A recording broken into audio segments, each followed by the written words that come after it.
Ô, Spencer, eu sempre fiquei curioso sobre o que você pensa do tempo. É óbvio que isso aí poderia dar uma conversa de dias ou anos, Pô, talvez isso aí de é- todo o tempo das nossas vidas, mas, assim, como um especialista no minério, naquilo que, em última análise, tem mais tempo entre Não, com certeza. tudo que existe. O tempo pra gente é outro papo, Desculpa né, cara? pedir isso, mas como você é um cara muito sábio, muito inteligente, Não, você pode cara. contar um pouquinho pra gente o que Assim, você você pensa tem que... hoje em dia? Quais são as suas reflexões? Não, contar sobre o tempo é babaca, mas assim, me fala aí, o que você anda pensando? Por exemplo, eu andei escutando muito o Carlos Rovelli e eu nem cheguei a ler o último livro dele, aquele sobre o Acordo de Copenhague, sobre, enfim, o Bohr e tal. Não, isso é sobre física quântica, sobre a fundação da física quântica. tempo mesmo, entendi. É sobre o tempo mesmo. Entendi. E ele conhece. E eu nem cheguei a ler esse livro, mas eu vi algumas palestras dele e li alguns artigos que comentam ele, porque no fundo é muito mais fácil. Você tem que começar pelos comentadores quando o assunto é complexo, né? E eu fiquei pensando, porra, mas que visão incrível do tempo. E eu acho que a visão do tempo está mudando hoje em dia. E é engraçado porque esse é um momento meio pós-pandêmico, em que ou quase pós-pandêmico, em que o tempo se tornou assim de novo, né? A gente tá tipo 2 anos em que a gente fala assim, poxa, mas hoje é segunda ou hoje é quarta? Né? O tempo, do ponto de vista da percepção, né, experiência, tá meio que perdida. A percepção foi desgastada. E agora a gente volta com essa força toda de, porra, cara, o tempo, né? Então tem toda uma discussão. Pensa bem, gente, já faz algum tempo que a gente não olha e fala, cara, vai ter o Natal agora, vai ter o ano... Não, ano passado, que diferença fazia? Que dia que era? Você vai ficar lá dentro da tua casa e acabou. Então, me fala aí, como você anda Cara, pensando? eu acho que essa fase aí da pandemia e tal foi a melhor coisa pra mostrar pro pessoal como que o tempo é um negócio relativo, cara. Com Entendeu? certeza. As pessoas, a gente lê, né? Fala, o tempo é relativo, que não sei o quê. Agora nós vivemos na pele. Então o pessoal brinca, né? Não, paramos aqui, vamos direto pra 2022, ou sei lá pra quando, né? Que vai acabar mesmo e tal, essa confusão toda. Mas o fato das pessoas começaram a prestar atenção, ficar só em casa. Foi um negócio, cara, que mudou, assim, totalmente a percepção do tempo, cara. Passa mais devagar quando tá só em casa, né? Então, totalmente relativo. Na verdade, não mudou nada, são as mesmas horas. Mas mudou tudo. Só que o cara que fica em casa agora, antes ele ficava no trânsito, antes ele ia na empresa, tomava cafezinho, não sei o quê. Na hora que ele via no final do dia, cara, trabalhei 3 horas. Em casa, pô, tô cansado pra caramba. Por quê? Porque ele ficou trabalhando direto. É o chefe pedindo, o outro não sei o quê. Cara, trabalhei 8 horas. Caramba, fazia tempo que eu não trabalhava 8 horas. Mas você não ia pra trabalhar todo dia? Ia, cara. Então, cara, isso aí foi um negócio que foi legal demais. Foi triste pra caramba, mas foi legal demais para as pessoas verem e sentirem na pele como que o tempo é realmente relativo, cara. O tempo tá ligado no cérebro, né, cara? E quando... É como que o Cara, cérebro isso percebe que ele tá o tempo, falando é cara. genial, cara. É o seguinte, a gente tende a tomar o tempo como uma coisa em si, mas as equações, por exemplo, o pessoal que tá... A coisa mais avançada, uma das mais avançadas que está acontecendo na física, sempre, tá? Não é de hoje, é a chamada gravitação quântica, que é a tentativa de juntar as teorias do Einstein, essa coisa toda que é da área dele. Coisa muito grande Coisa com a muito pequena. Isso, é esse papo. Que é a relatividade que lida com muito grande com o quântico que lida muito pequeno. Como juntar essas coisas? Tem que ter uma coisa aqui no meio Pra que ter liga a elas. física Isso. que explica tudo, né? E o Exato. tempo não entra nas equações. Conta pro pessoal isso aí. Não é pra ele... por conta disso, né, cara? Então, o que entra é isso aí que ele falou, que a tal da gravidade quântica seria uma maneira de você ligar isso e o tempo você tira de fora, porque o tempo ele tá ligado com a relatividade. Exato. Com as coisas muito grandes, que é onde o tempo passa diferente. Você chega perto de um buraco negro, passa diferente. Você tá longe, se você viaja perto da velocidade da luz, passa de um outro jeito. Então, e já no quântico ali não tem isso. Então, cara, o que tem de diferente entre as coisas, né? Nós temos que tirar ela do lado para Por que poder elas não se juntar, conectam, né? Exato. Por que uma teoria explica uma coisa e não explica a outra? Pode ser, o problema pode estar no tempo. Esse lance do tempo dele passar diferente perto do buraco negro ou próximo da velocidade da luz, o que essas coisas nos dizem sobre o próprio tempo? Que ele é constante, que ele é... O que é? Exato, não é, né, cara? Esse é que é o negócio. Que não é constante e... Parece que tudo já aconteceu, na real. Né? Exato. E tem várias discussões. A primeira discussão sobre o tempo é quando que ele começou. Será que daí é de fritar o cérebro? Pô, na escola me ensinaram que foi no Big Bang. Então, será que... E antes? Será que não tinha nada? O que tinha antes? Onde que Essa é uma questão, na hein? física a gente chama da flecha do tempo, cara. Aonde que ela foi disparada para começar tudo isso, entendeu? Então, assim, a gente considera isso, mas o próprio Stephen Hawking, cara, a última entrevista que ele deu, pouco tempo antes dele morrer, foi pro Neil deGrasse Tyson, e a discussão, Adoro ele. e a discussão Nossa. dos dois era o que veio antes do Big Bang, cara. Eu tenho uma O que pira, sabia? aconteceu antes ali? Tinha tempo? Não tinha? Não tinha nada. Tipo, Mas aí não que era tá, nada. quando você entra pra parte quântica, quando você enfia o quântico ali, pode ser que tinha, cara. Tipo, milissegundos ali antes, aonde as coisas Tempo começaram do a administrador colocar os códigos, Exatamente. né? O tempo de você montar a Matrix ali pra Ih, disparar. caralho. E aí? Então, é um negócio Isso que é é da muito... hora. Isso aí é um negócio... Isso aí frita. E o lance de passar mais rápido perto... velocidade da luz, né, e tal... Isso mostra, cara, que o tempo, a gente chama, né, que é a dilatação. Ele dilata, entendeu?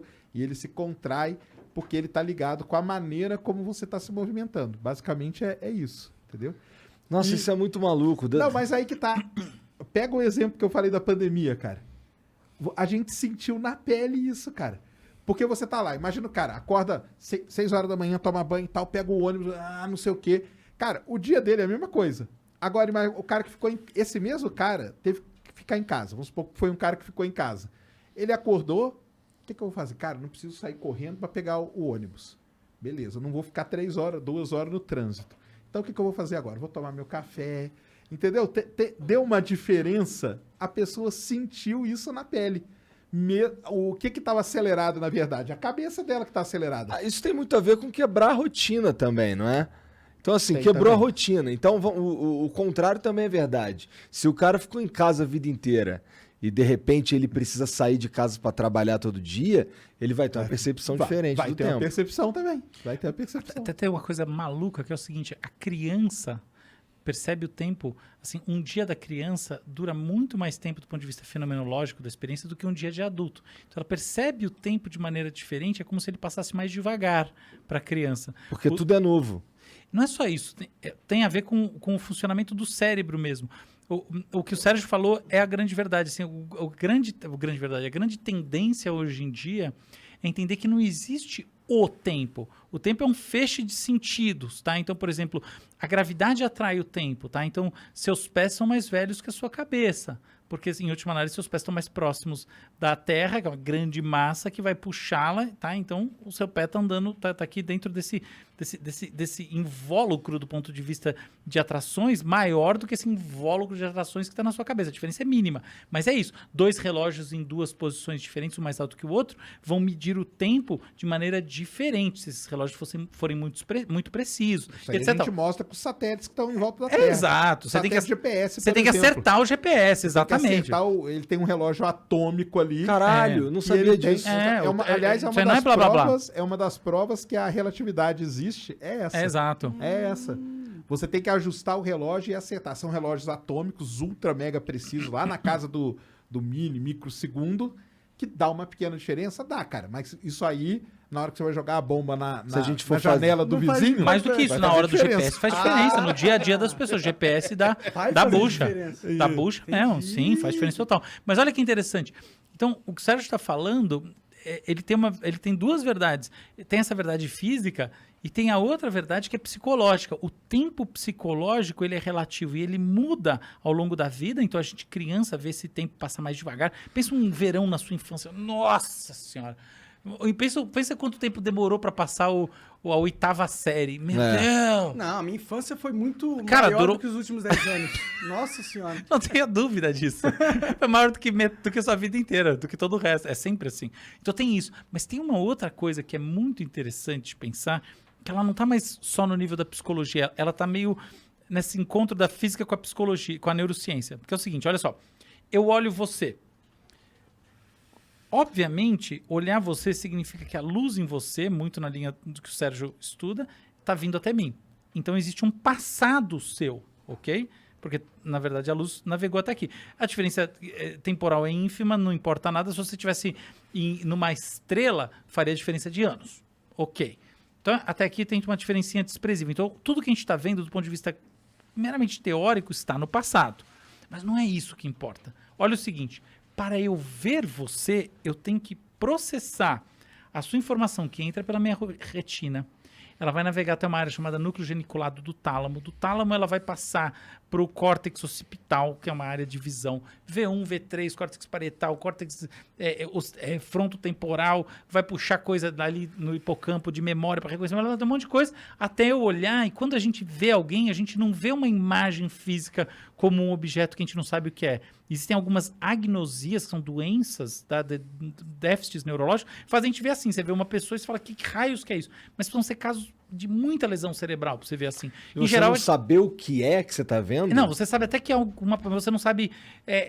tem gente que não sabe o que é, tá? Inclusive casos muito extremos de Alzheimer, casos muito avançados de Alzheimer, tem isso. Mas em geral, você sabe, só que você não sabe quem é. O que importa é o seguinte, hoje em dia a gente vê as pessoas de maneira saudável já com identidade, não só pessoas, objetos. A gente sabe que isso aqui é uma taça. Ou um copo, pelo menos, entendeu? Então, essas coisas envolvem memória, reconhecimento e tudo mais. Isso é visão.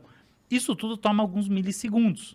Então, efetivamente, o nosso presente é um encontro com o passado sempre. Porque, não só por causa da questão de que a luz precisa chegar até a gente, mas porque essa luz precisa chegar até a gente precisa processar isso tudo e, efetivamente, ter a experiência da visão, que é uma experiência sobre essa coisa que aconteceu nesse nosso passado. Até aí tá bom, que curiosidade interessante. Mas olha só o que não é curiosidade. Se a nossa relação é com o passado e a gente está cada vez mais imerso no universo digital em que as coisas mudam muito rapidamente, eventualmente o que vai acontecer é que a capacidade de encontrar o que está acontecendo de maneira sincrônica com as outras pessoas vai diminuir, ou melhor, ela já está diminuindo. Então a gente cada vez mais está fora de sintonia por causa disso. E aí você tem um outro elemento que não é só a experiência, a formação, que essas coisas são milissegundos, mas enfim, é tempo, mas é pouco. Mas é o seguinte, pensa, por exemplo, você está falando com alguém e dá um delay de voz, ok? Uma coisa normal, todo mundo percebe. Agora, pensa que você está dentro, por exemplo, de novo, do metaverso e você tem delays de relacionamento com as pessoas em todas as partes. Você já parou para pensar quanta coisa já aconteceu entre o momento que você conseguiu entender alguma coisa e efetivamente essa coisa ganhou sentido para alguém que está do outro lado do mundo? Já rolou muita coisa. Então a gente está cada vez mais, na minha visão, ampliando esse espaço entre o tempo presente de cada uma das pessoas.